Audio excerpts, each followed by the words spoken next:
Chapter 7. But Solomon was building his own house 13 years, and he finished all his house. He built also the house of the forest of Lebanon. The length thereof was 100 cubits, and the breadth thereof 50 cubits, and the height thereof 30 cubits, upon 4 rows of cedar pillars, with cedar beams upon the pillars. And it was covered with cedar above upon the beams that lay on 45 pillars, 15 in a row. And there were windows in 3 rows, and light was against light in 3 ranks. And all the doors and posts were square with the windows, and light was against light in 3 ranks. And he made a porch of pillars. The length thereof was 50 cubits, and the breadth thereof 30 cubits. And the porch was before them, and the other pillars and the thick beam were before them. Then he made a porch for the throne where he might judge, even the porch of judgment, and it was covered with cedar from one side of the floor to the other. And his house where he dwelt had another court within the porch, which was of the like work. Solomon made also an house for Pharaoh's daughter, whom he had taken to wife, like unto this porch. All these were of costly stones, according to the measures of hewed stones, sawed with saws, within and without, even from the foundation unto the coping, and so on the outside toward the great court. And the foundation was of costly stones, even great stones, stones of 10 cubits, and stones of 8 cubits. And above were costly stones, after the measures of hewed stones, and cedars. And the great court round about was with 3 rows of hewed stones, and a row of cedar beams, both for the inner court of the house of the Lord, and for the porch of the house. And King Solomon sent and fetched Hiram out of Tyre.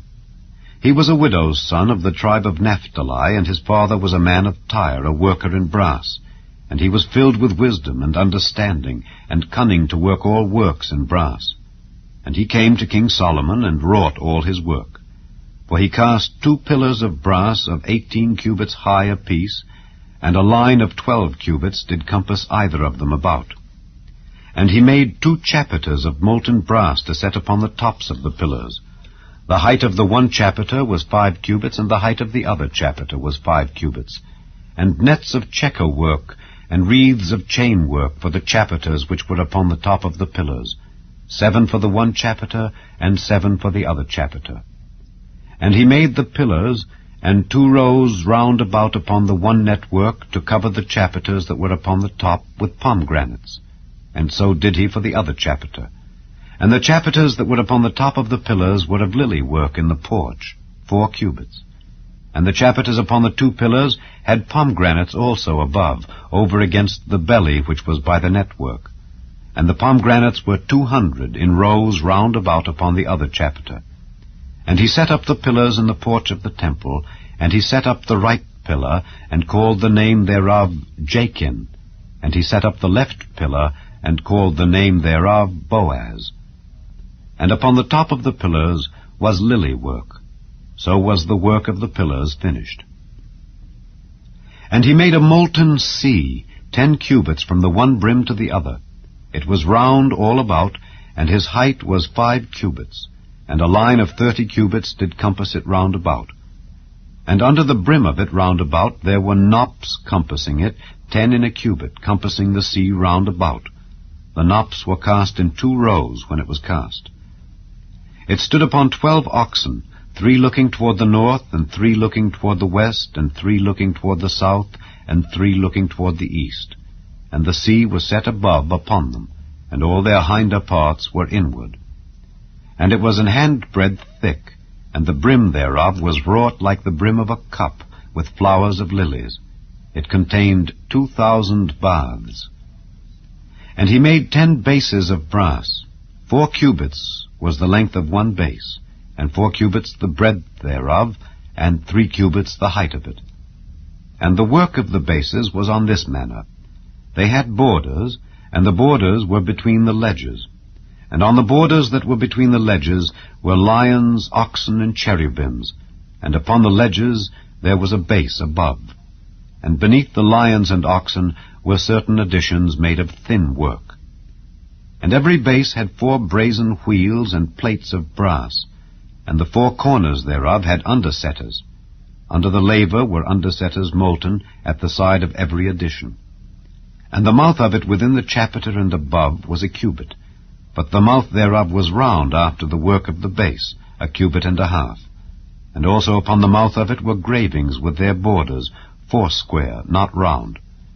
And under the borders were 4 wheels, and the axletrees of the wheels were joined to the base, and the height of a wheel was a cubit and half a cubit. And the work of the wheels was like the work of a chariot wheel. Their axletrees and their naves and their felloes and their spokes were all molten. And there were 4 undersetters to the 4 corners of one base, and the undersetters were of the very base itself. And in the top of the base was there a round compass of half a cubit high, and on the top of the base the ledges thereof and the borders thereof were of the same. For on the plates of the ledges thereof and on the borders thereof he graved cherubims, lions, and palm trees, according to the proportion of every one, and additions round about. After this manner he made the 10 bases. All of them had 1 casting, 1 measure, and 1 size. Then made he 10 lavers of brass. 1 laver contained 40 baths, and every laver was 4 cubits, and upon every one of the 10 bases 1 laver. And he put 5 bases on the right side of the house, and 5 on the left side of the house. And he set the sea on the right side of the house, eastward over against the south. And Hiram made the lavers and the shovels and the basins. So Hiram made an end of doing all the work that he made King Solomon for the house of the Lord. The 2 pillars, and the 2 bowls of the chapiters that were on the top of the 2 pillars, and the 2 networks to cover the 2 bowls of the chapiters which were upon the top of the pillars, and 400 pomegranates for the 2 networks, even 2 rows of pomegranates for 1 network, to cover the 2 bowls of the chapiters that were upon the pillars, and the 10 bases, and 10 lavers on the bases, and 1 sea, and 12 oxen under the sea, and the pots, and the shovels, and the basins. And all these vessels which Hiram made to King Solomon for the house of the Lord were of bright brass. In the plain of Jordan did the king cast them, in the clay ground between Succoth and Zarthan. And Solomon left all the vessels unweighed, because they were exceeding many, neither was the weight of the brass found out. And Solomon made all the vessels that pertained unto the house of the Lord, the altar of gold, and the table of gold whereupon the showbread was, and the candlesticks of pure gold, 5 on the right side and 5 on the left, before the oracle, with the flowers and the lamps and the tongs of gold, and the bowls and the snuffers and the basins and the spoons and the censers of pure gold, and the hinges of gold, both for the doors of the inner house, the most holy place, and for the doors of the house, to wit, of the temple. So was ended all the work that King Solomon made for the house of the Lord. And Solomon brought in the things which David his father had dedicated. Even the silver and the gold and the vessels did he put among the treasures of the house of the Lord.